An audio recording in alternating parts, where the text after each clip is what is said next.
This is TWiT.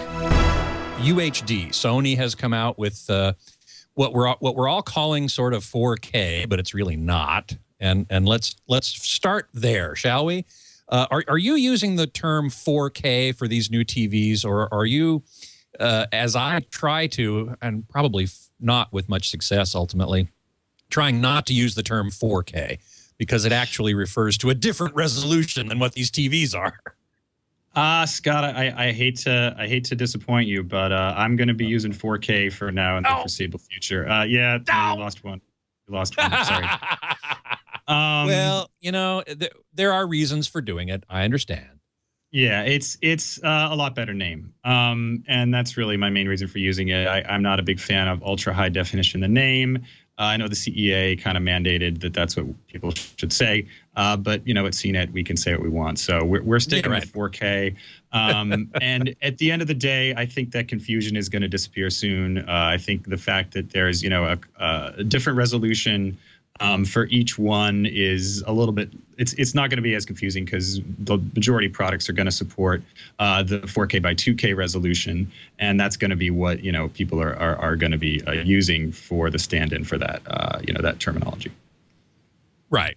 Now, anyway, just to make sure everyone's clear, true 4K, that is 4K that you get in the commercial cinema and from two Sony projectors, which we can talk about in a minute, is 4,096 pixels right to left by 2160 pixels up and down. Whereas what the CEA wants to call ultra high definition, or UHD, is 3840, right? Yeah, 3840 pixels across by 2160 down, which is exactly twice the resolution, the horizontal and vertical resolution of current HD 1920 by 1080, giving you 4 times the number of pixels on the screen than you get with an HD TV. Mm-hmm. And we've now seen product introduced from Sony. Panasonic just introduced an LCD and LED TV with Ultra HD. There are some others as well. What is your opinion about how valuable the extra resolution is on a screen such as maybe 55 or 65 inches, when people are going to be sitting at a distance from that screen that is probably on the order of 10 feet, generally? Given those conditions, the value is zero, in my opinion.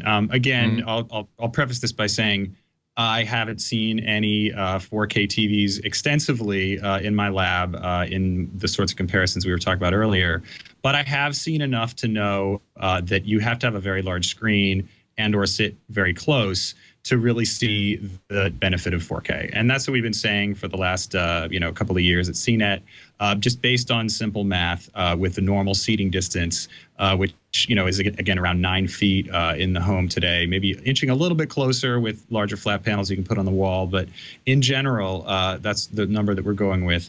It's going to be really hard to see any difference unless you get up to 70, 80, 90 inches of screen size. Of course, once you get up there, you should see an appreciable difference given really good content, paying close attention, and all the normal caveats for resolution.